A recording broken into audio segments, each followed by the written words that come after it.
All right, welcome to Justice for Y'all. Today we're going to be talking about a question we get asked a lot of, do I need a lawyer? And we see all those billboard ads and TV ads, and you got lawyers everywhere, and the idea is if you get hurt in any way, shape, and form, you need to call a lawyer, and that's not something we think is exactly true. So, Andrew, why don't you start off, talk us a little bit about people who may not need a lawyer? You're tuned into the podcast where justice meets Southern hospitality. Broadcasting directly from Savannah, Georgia, join your hosts, Paul, Stephen, and Andrew of Bowen Painter Trial Lawyers as they chat about the legal difficulties you might face in everyday life. From the ports of Savannah to the busy highways that stretch through the Southeast, we're your go-to source for all things legal. Served up with a dose of Southern charm and commitment to justice for y'all. Well, first of all, just because you've been in a wreck doesn't mean you need a lawyer or that you even have a case. If you're not hurt, you don't need a lawyer. You don't really have a claim. Now, if you think you may be hurt, certainly reasonable to go to the doctor or the emergency room, get checked out. But if it doesn't go much further than that, I would say you probably don't need a lawyer. You still want to be compensated for the medical bills you incurred. And frankly, you can probably handle something like that on your own. So that's the first category of people that don't need a lawyer. Yeah. You're not really hurt. Secondly, if you're hurt, you incur a little bit more in medical expenses. Maybe your doctor puts you in physical therapy, and your bills run to, $5,000. Yeah. Which ain't nothing. Yeah. You can probably resolve that claim on your own. Right. If you're comfortable doing it. Because this is something that lawyers do every day, so we're proficient in doing it. Our office and staff are proficient in doing it. If you're a lay person, so to speak, there's going to be a learning curve. Right. But if you're comfortable, you can probably get close to the same amount from the insurance company that you could get from a lawyer. Where you may want a lawyer's help in that situation is at the back end of the case, because there's going to be people with their hand out to be reimbursed. Typically, it's going to be a medical provider. Or insurance company. Like if you have health insurance, they're going to tell you need to pay it back, and sometimes you don't actually have to pay it back under Georgia law. Correct. Depending on the type of insurance plan, you may be obligated to repay them for what they paid to the medical providers, right? Or you may not, and that's something that a lawyer can help figure out. And the other side of that is if you are required to pay it back, either to the medical provider themselves or to the insurance company that paid for the health care. Typically, we can get that amount reduced. Right. And a layperson also could get it reduced. It's just a matter of your confidence and comfort level. Right. Stephen, what do you think? I think one of the most common questions that comes up in this is, who am I dealing with on the other side? And a lot of people don't realize that when you have an accident and you get injured, you reach out to the insurance company, the first person you're going to talk to at the insurance company is most likely not a lawyer. It's going to be an adjuster, right, or a claims specialist.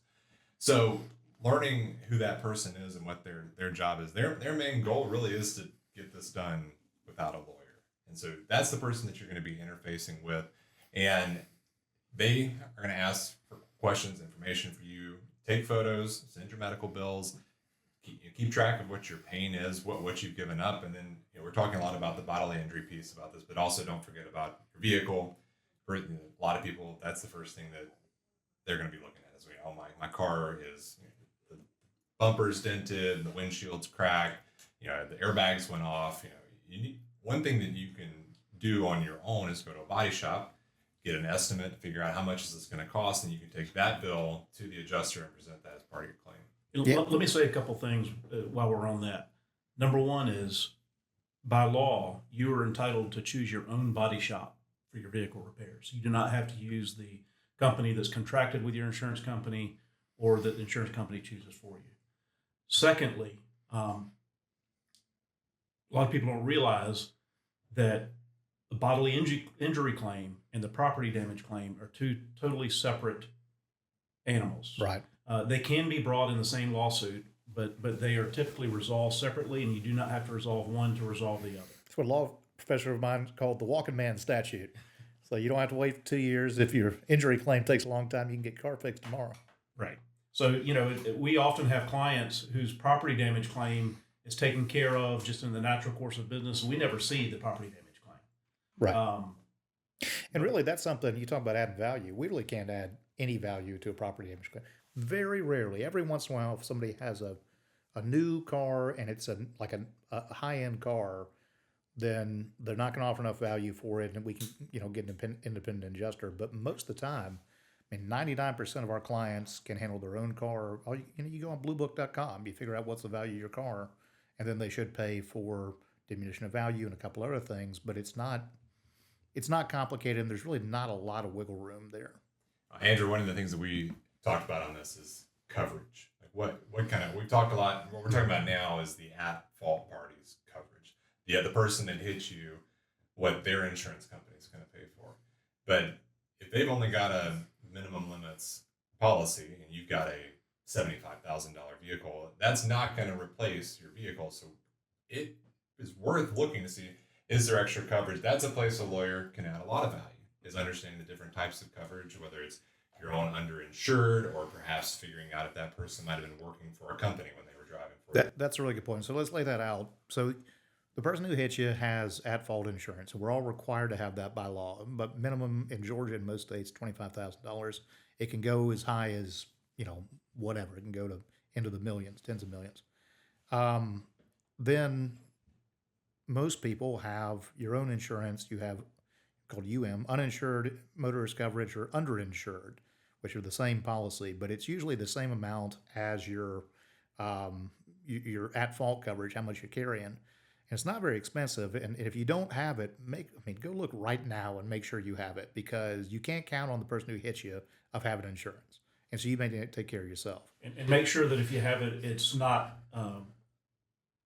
that it's add-on insurance cover, UN coverage, as opposed to coverage that Offsets. offsets. And that means, so if you've got a $50,000 policy and the person who hits you has got a $25,000 policy, you want to have 75 total.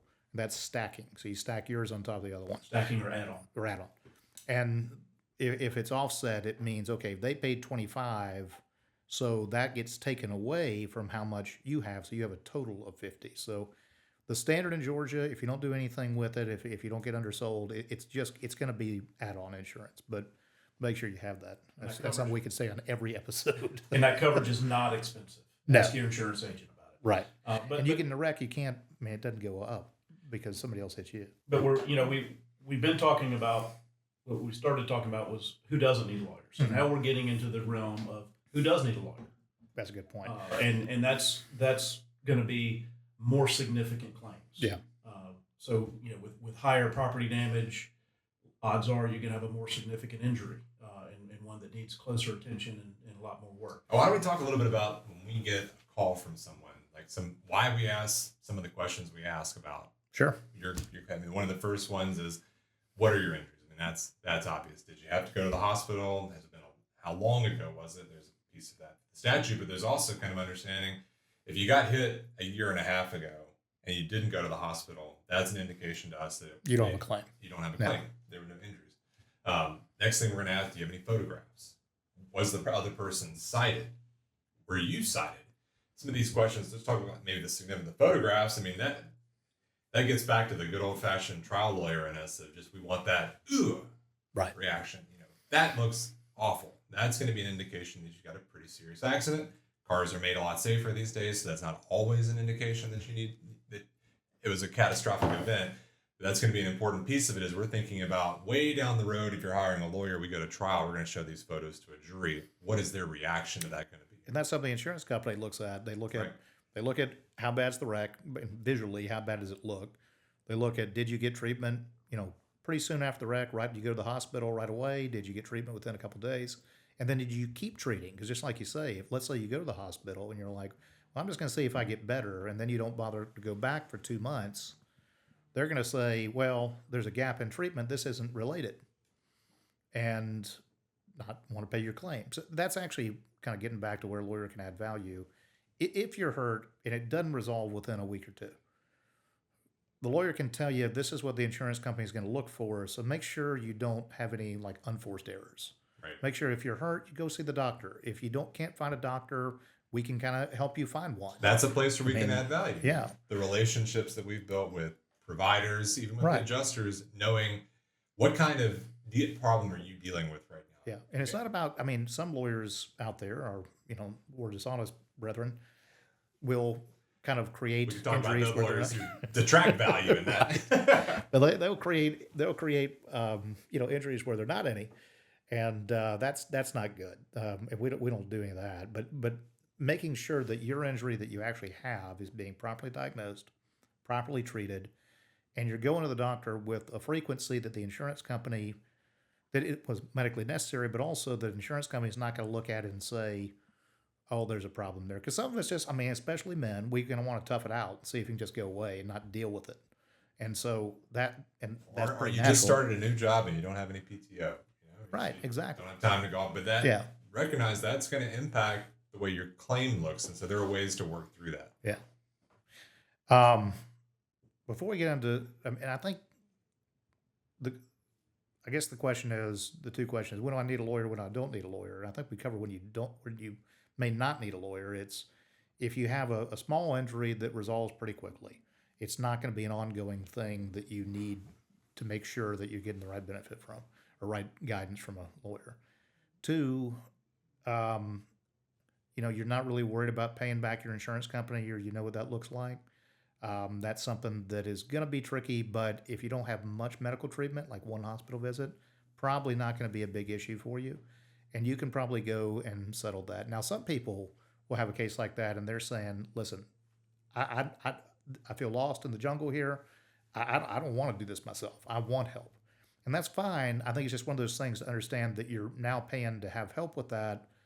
We're not at the point where we can probably not add value to your case, because we're pretty quick to tell you if we can't add value, because we're not going to, I mean, we make fees off cases we can add value to the clients. We don't make fees off cases that we're going to take it from the client's pocket. Right. So let me just say it very clearly. Yeah. If you've been seriously injured, Right. you need a lawyer. Oh, obviously. So Maybe it's not obvious, but it is. It is now obvious. Yeah. right. And for several reasons. But first, and these are not in order, but the first reason that comes to mind is most people driving around on our roads have minimum insurance, Right. $25,000. And if you're seriously injured, that's not enough money. And sometimes, unfortunately, that is just all there is. Mm-hmm. But I can't tell you, Paul, and you know this too, how many times we've gotten a case and we found additional insurance coverage. Oh, yeah. Whether it's through an employer or whether it's through an excess or umbrella policy, or whether it's tracking down our client's own uninsured motorist money. Or where the insurer goes in bad faith and we can tell them you got to pay more than the limits now. Well, let's break. So we got the standard run of the mill. One person not working for anyone hits another person. Right. Not working for. Talk a little bit more about what it means to be employed and how that adds insurance coverage. Okay, if I'm working for a plumbing company, and my boss, I work in the office, my boss says, hey, I need you to run to the bank and make this deposit. I'm on the clock, I'm engaged in company business, but I'm driving my own car. If I get into a wreck and it's my fault, yes, my insurance coverage, $25,000, let's say, is in play. But the employer's insurance coverage would also be in play, because a person in the legal term, if you read the case law, was engaged in they were engaged in the course and scope of their employment, and therefore the employer is responsible for their actions and liable for their negligence while they're so engaged. Right. So that could go from a $25,000 policy to $1 million policy, which is most commercial policies are $1 million, very quickly. And so that's really important to know. What about UM? I mean, UM's one of those things that people don't understand. We just talked about it a little bit for your own UM, but here's the thing. If you live in a house, say, with your parents or even adult children or aunt, sibling. uncle, sibling, and they have, let's say you've got a $25,000 policy with $25,000 of UM, but they've got a car and they've got $100,000 of UM. That's called a resident relative. And because you have a resident relative, you're living with somebody you're related to, you get to go to their insurance too. So those are the kind of things that are not obvious when a layperson is looking at it, that a lawyer can help identify those things. The other thing is, if you're seriously injured whether it's a car wreck or an industrial accident or whatever it is, your life is turned upside down. Right. And your number one goal has, one, got to be your health, and two, keeping food on the table. Because, very few people in this day and age can afford to just be out of work for weeks on end and not getting a paycheck. And we can't necessarily cure those things. We can't make you better, and we can't get you back to work before you're ready to go back to work. But we can take the burden off of handling the claim, dealing with the insurance company, getting the insurance, getting the rec reports, doing all the things that have to be done to present your claim as quickly and efficiently as possible, while you concentrate on the things that you need to concentrate on. Right. And that's really what we focus on that front end stuff. If we can get that, anything that we can save a day on and getting somebody, reimbursed, compensated for the losses, we focus on that and keep trying to make that a shorter period of time.